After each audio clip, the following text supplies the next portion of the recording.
안녕하세요. 여러분의 지적 호기심. 오늘 저희가 한번 제대로 충전해 드리겠습니다. 네, 안녕하세요. 오늘은요, 정말 많은 분들이 꿈꾸는 내 집 마련 있잖아요.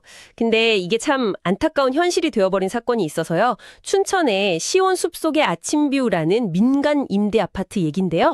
네, 그 사건. 참 문제가 많죠. 네, 무려 300세대가 넘는 입주 예정자분들이 어쩌면 정말 평생 모은 돈일 수도 있는 수억 원의 보증금을 날릴 위기에 처했다고 합니다.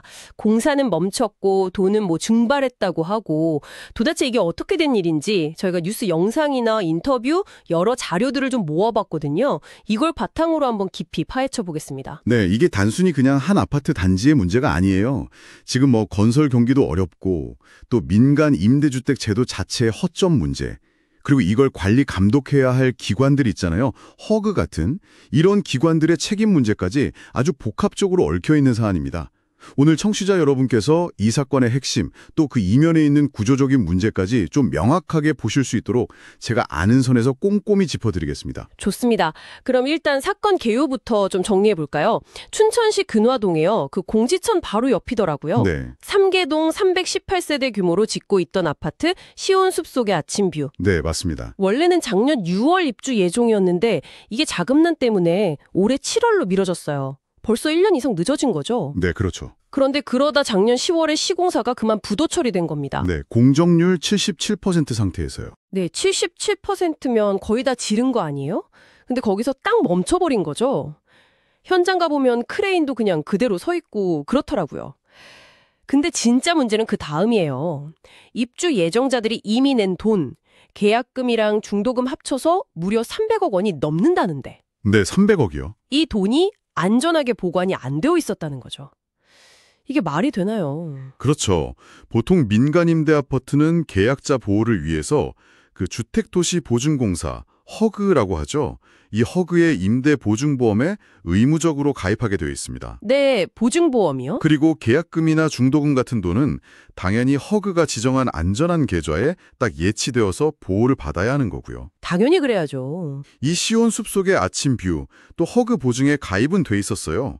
총 보증 규모가 한 385억 원 정도 됐습니다. 만약에 문제가 생기면 허그가 이 범위 안에서 보증금을 돌려줘야 하는 시스템인 거죠. 네, 385억 원이요? 그런데 막상 허그 지정 계좌를 까보니까 입금된 돈이 고작 78억 원, 전체 필요한 돈의 한 20%, 그 정도밖에 없었던 겁니다. 20%요? 그럼 나머지 300억 원 넘는 돈은요? 그냥 사라진 건가요? 네, 사실상 허그의 보호망 밖에 있었던 거죠. 증발했다고 봐야 하는 상황입니다. 와... 300억 원. 아니 이게 어떻게 가능해요?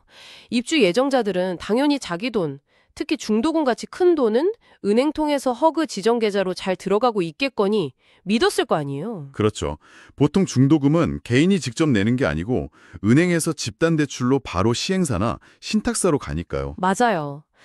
그러니까 더 의심하기 어렵죠. 대체 그 많은 돈이 어디로 간 걸까요? 여기서부터 이제 여러 문제가 복합적으로 작용한 게 드러납니다. 첫 번째는 역시 시행사의 자금 유용이에요. 자금 유용이요? 네. 당연히 허그 지정 계좌로 넣어야 할 계약금, 중도금을 거기 안 넣고 회사 운영비나 공사비로 그냥 직접 써버린 걸로 보입니다. 아, 자기들 마음대로요? 시행사 대표는 나중에 잡혀서 조사받을 때 공사 빨리 하려고 그랬다. 허그 계좌 넣었다 빼려면 2, 3주 걸려서 공사 늦어질까 봐 그랬다. 이런 해명을 했어요. 허허, 그게 해명이 되나요? 근데 이거 명백한 계약 위반이고 절차 무시죠. 심지어는 준공만 빨리 시키면 허그 보증 문제나 대출 문제는 다 해결될 줄 알았다. 이런 좀 어떻게 보면 황당한 변명까지 했더라고요. 공사 빨리 하려다 공사가 멈추고 300억이 사라졌다. 진짜 앞뒤가 안 맞는 얘기네요. 그렇죠. 그리고 이게 또 이 아파트가 처음부터 민간 임대로 아니었어요. 원래 지역주택조합, 지주택이라고 하죠. 아, 지주택이요? 그거 말 많잖아요. 네, 맞아요.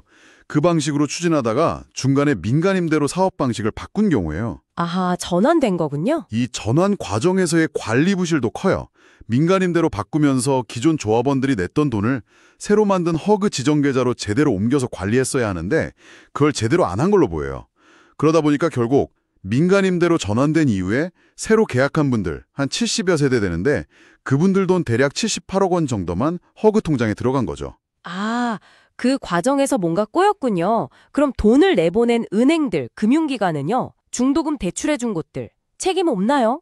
몇백억이 오가는데 제대로 확인도 안 한 건가요? 하니까 그냥 시행사 계좌로 바로 돈을 보낸 사실이 드러났어요. 네. 아니, 어떻게 공문 한 장 받고 그냥 보냈다고요? 네, 처음 몇 번은 제대로 보내다가 시행사가 공문 하나 보내니까 그 다음부턴 그냥 계속 시행사 계좌로 입금해 준 거예요. 이게 명백한 관리 부실이죠. 와, 이건 진짜 심각한데요? 심지어 더 황당한 건요. 일부 계약은 실제 있지도 않은 38층으로 계약서를 가짜로 만들어서 1억 넘는 중도금 대출이 나간 정황까지 나왔어요. 38층이요? 그 아파트 38층 아니잖아요. 그렇죠. 짓지도 않는 38층 계약서로 대출이라니 이게 정말 말이 안 되죠. 국회 국정감사에서도 엄청나게 질타를 받았습니다. 있지도 않은 층수 계약서라니 이건 뭐 거의 사기대출 수준 아닌가요? 기가 막힙니다, 진짜. 그럼 보증서준 허그는요? 정말 몰랐을까요? 보증공사인데 이런 위험신호 몰랐다는 게 말이 되나요? 허그의 역할도 참 논란이 많습니다. 허그 측은 시행사한테 보증금 제대로 안 들어오고 있다.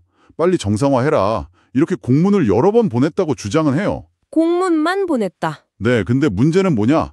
정작 돈을 낸 당사자, 계약자들한테는 이 위험한 상황을 제대로 안 알렸다는 거예요. 아, 입주 예정자들은 전혀 몰랐던 거네요? 네, 대부분 공사 중단되고 나서야 허그에 보증금 돌려달라고 문의했다가 고객님 돈은 저희 계좌에 거의 없는데요?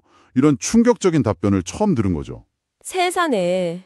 더구나 허그는 우리는 지정 계좌로 들어온 돈, 그 78억 원만 책임 있다. 약관에 서명하지 않았냐? 심지어 돈 제대로 들어오는지 최종 합의는 계약자 본인 의무다. 이런 식으로 좀 책임을 회피하려는 듯한 태도를 보였어요. 계약자 의무요? 그럼 보증기관이 왜 필요한 거죠?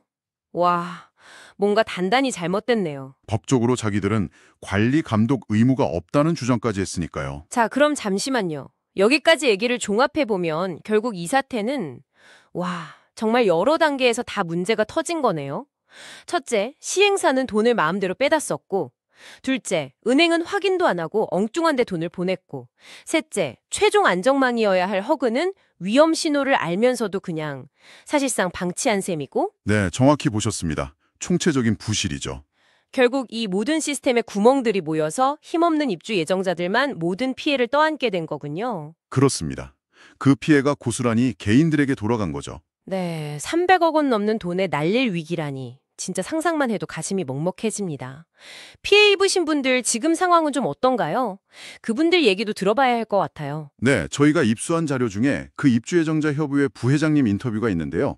들어보면 피해자 연령대가 30대 청년부터 80대 어르신까지 정말 다양하다고 해요. 그리고 이 사태 이후에 겪는 정신적 고통은 정말 말로 다 하기 어렵다고 합니다. 그렇죠. 얼마나 힘드시겠어요. 밥에 잠 못 자는 건 기본이고 정서불안, 우울증, 심지어 공황장애 진단받고 정신과 치료받는 분들도 계속 늘고 있다고요? 평생 모은 돈일 수도 있고 정말 부푼 꿈을 안고 계약했을 텐데 한순간에 악몽이 됐으니 오죽할까요? 그럼 경제적인 어려움도 엄청나겠네요. 당장 살 곳 문제도 있을 거고요. 맞습니다. 대부분이 큰 빚을 내서 계약금, 중도금을 마련했거든요. 퇴직금 전부를 넣으신 분도 계시고 여기저기서 추가 대출까지 받으신 분들도 적지 않다고 해요. 아이고. 새 아파트 입주만 기다리면서 전세나 월세 살던 분들은 지금 계약 만기가 다가오는데 당장 어디로 가야 할지 막막한 상황이고요. 특히 더 안타까운 건 이 아파트 들어가서 결혼하려고 했던 젊은 커플이나 아이 낳고 살 계획 세웠던 부부들, 이런 분들은 인생의 중요한 계획 자체가 그냥 다 무너져버린 경우도 있다는 거예요. 정말 삶 전체가 흔들리는 거네요. 그렇죠. 그래서 지금 입주 예정자들은 비상대책협의회를 꾸려서 시행사, 그리고 돈 잘못 보낸 금융기관, 관리 못한 허그까지 다 싸잡아서 손해배상 소송 걸고 또 대출 자체를 무효로 해달라는 소송도 하고 아주 힘든 싸움을 하고 계십니다. 네, 사기 혐의로 형사 고소도 하셨다고 들었어요. 네, 특정경제범죄 가중처벌법 위반, 사기 혐의로 고소도 진행 중입니다. 정말 하루하루가 피말리는 싸움이겠네요. 듣다 보니 이 사건이 단순히 한 현장의 문제를 넘어서 민간 임대 아파트라는 제도 자체에 대해서도 좀 생각해보게 되네요. 원래는 이게 장점이 많은 제도라고 들었는데요. 네, 맞아요. 취지 자체는 굉장히 좋습니다. 그 공인중개사협회 강원도의 회장님 설명 들어보면요. 민간 임대 아파트가 장점이 꽤 있어요. 어떤 장점들이 있죠? 일단 주변 시세보다 좀 싸게, 그리고 최대 10년까지 길게 안정적으로 살 수 있다는 거, 이게 크죠. 네, 10년 거주 보장이요. 임대료도 막 올리는 게 아니라 법으로 2년에 5% 이내로 딱 제한되어 있고요. 그리고 임대 기간에는 이게 내 집으로 안 쳐지니까 취득세, 재산세, 종부세 이런 세금 부담이 없어요. 아, 세금 혜택도 있군요. 네. 청약 통장 없어도 되고 집이 있어도 신청 가능하고요. 무엇보다 10년 뒤에는 그 집을 우선적으로 분양받을 수 있는 기회가 주어지니까 내 집 마련에 징검다리 역할을 할 수 있다는 기대가 큰 거죠. 와, 듣기에는 정말 좋은데요. 그런데 이번 춘천 사례 보면 뭔가 치명적인 단점이나 위험이 있는 것 같아요. 뭐가 문제일까요? 그렇죠. 장점만 있는 건 아닙니다. 조심해야 할 부분도 분명 있어요. 우선 모든 단지가 10년 뒤에 꼭 분양 전환되는 건 아니에요. 계약 조건을 잘 봐야 하고요. 또 분양 전환 되더라도 그때 시세 기준으로 분양가가 정해지니까 생각보다 비쌀 수도 있어요. 아, 분양가가 생각보다 높을 수 있다. 네. 그리고 중간에 사정 생겨서 나가게 되면 보증금에서 뭐 감가상각비 이런 거 떼고 받아서 원금 손실 볼 수도 있고요. 하지만 진짜 가장 큰 위험은 이번 경우처럼 사업 주체, 즉 시행사가 망해버리면 보증금을 몽땅 떼일 수 있다는 거죠. 그게 제일 무섭네요. 특히 그 임차권이라고 하죠. 임대 아파트 들어갈 권리를 개인들끼리 사고 파는 거, 양도양수라고 하는데 여기에 대한 명확한 지침이나 안전장치가 좀 부족하다는 지적도 있어요. 아, 개인 간 거래 위험성이요? 네, 위험한 거래가 될 수 있는데 뭐 국토부에 물어봐도 뚜렷한 답을 듣기 어렵다는 얘기도 있고요. 결국 아무리 허그 보증서가 있다 해도 이번처럼 시스템에 구멍이 나면 그냥 휴지 조각이 될 수도 있다는 걸 보여준 거죠. 정말 답답하네요. 그럼 이 꽉 막힌 상황 해결책이 있긴 있나요? 지금 어떤 얘기들이 나오고 있어요? 지금 크게 보면 두 가지 길이 얘기되고 있어요. 하나는 환급 이행이라는 건데요. 네, 말 그대로 그냥 지금 허그 계좌에 남아있는 돈 그 78억 원만이라도 계약자들한테 나눠주고 공사 멈춘 건물하고 땅은 공매, 그러니까 경매로 팔아버리자는 거예요. 그리고 그 판 돈으로 허그가 자기들 빌려준 돈이나 비용 같은 거 먼저 챙겨가는 방식이죠. 잠깐만요. 그럼 입주 예정자들은 300억 넘게 냈는데 고작 78억 가지고 나눠 가지라는 거예요? 그것도 다 받는 게 아니라? 그렇죠. 게다가 지금 건설 경기 안 좋아서 공매로 넘겨도 제값 받기 힘들 거거든요. 그러면 입주 예정자들은 진짜 낸 돈의 일부만 받거나 아예 못 받을 수도 있어요. 와, 너무하네요. 근데 더 기가 막힌 건요. 허그가 이 사업장 판돈에서 이 아파트 사업에 빌려준 돈뿐만 아니라 전혀 상관없는 시행사의 다른 사업장 빚까지 여기서 먼저 떼어가겠다고 주장한다는 거예요. 네, 그게 무슨 말이에요? 상관도 없는 빚을 왜 여기서 갚아요? 입주 예정자들 입장에선 정말 속 터질 노릇이죠. 그래서 엄청 반발하고 있고 국회에서도 허그가 어떻게 그럴 수 있냐고 아주 강하게 비판했습니다. 아니, 자기들이 보증 잘못 써놓고 왜 피해자들 돈으로 자기들 다른 빚부터 갚겠다고 하는 건지 상식적으로 이해가 안 가네요. 그럼 다른 방법은 없어요? 입주 예정자들은 뭘 원하는데요? 입주 예정자들이 정말 간절히 원하는 건 두 번째 방안, 바로 계속 사업입니다. 계속 사업이요? 네, 어떻게든 새로운 시공사를 찾든 아니면 기존 사업 주체가 돈을 더 구하든 해서 공사를 다시 시작하고 완공해서 입주하자는 거죠. 입주 예정자분들은 우리가 합리적인 수준에서 추가 분담금을 더 내더라도 좋으니까 제발 공사만 다시 하게 해달라고 호소하고 계세요. 추가금을 내더라도 완공을 원하시는군요. 근데 이것도 현실적으로 넘어야 할 산이 너무 많아요. 일단 시행사가 진 빚이 엄청나잖아요. 그 부채 문제 해결해야죠. 또 추가 공사비는 어떻게 마련할 건지 구체적인 계획이 있어야 하고요. 그리고 또 하나 큰 문제가 돈 못 받은 하청업체들이 건물에 유치권을 걸어놨어요. 유치권이요? 네, 공사대금 달라고.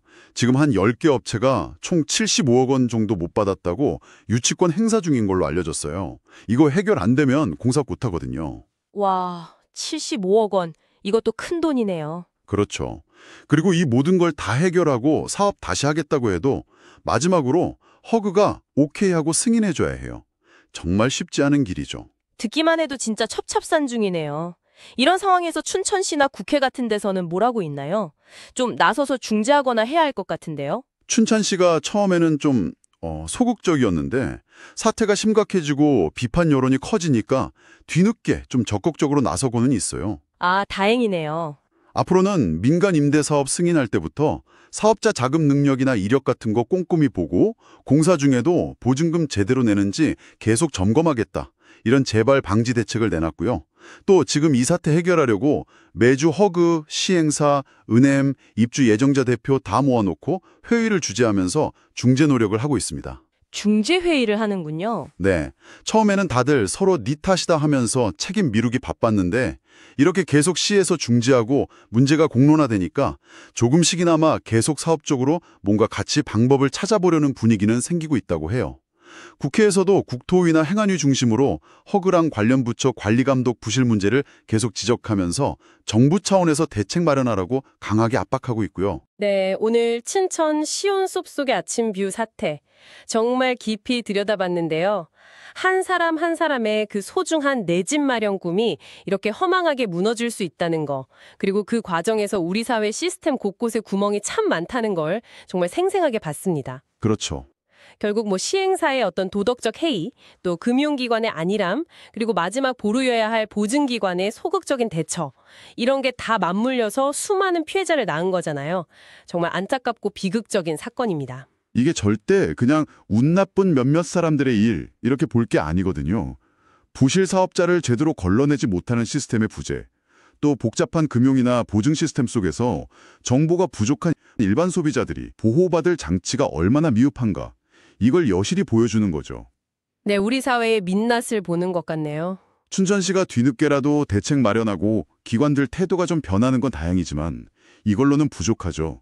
정말 입주 예정자분들 피해가 조금이라도 회복되고 다시는 이런 억울한 일이 반복되지 않도록 근본적인 제도 개선, 사회적 안전망 강화가 정말 시급해 보입니다. 맞습니다. 부디 더 늦기 전에 실질적인 해결책이 좀 나왔으면 좋겠습니다. 오늘 저희가 나눈 이야기들이 이 복잡한 사태를 이해하시는 데 조금이나마 도움이 되었기를 바랍니다. 마지막으로 이런 질문 한번 던져보고 싶네요. 우리는 과연 이렇게 복잡하게 얽히고 설킨 시스템 속에서 안전하다는 말을 어디까지 믿을 수 있을까요?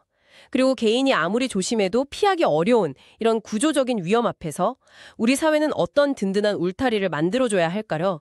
한 번쯤 각자의 자리에서 깊이 고민해볼 문제가 아닌가 싶습니다. 네, 중요한 질문입니다. 다음 시간에도 여러분의 지적 갈증을 확 풀어드릴 흥미로운 주제로 다시 찾아뵙겠습니다. 고맙습니다. 감사합니다.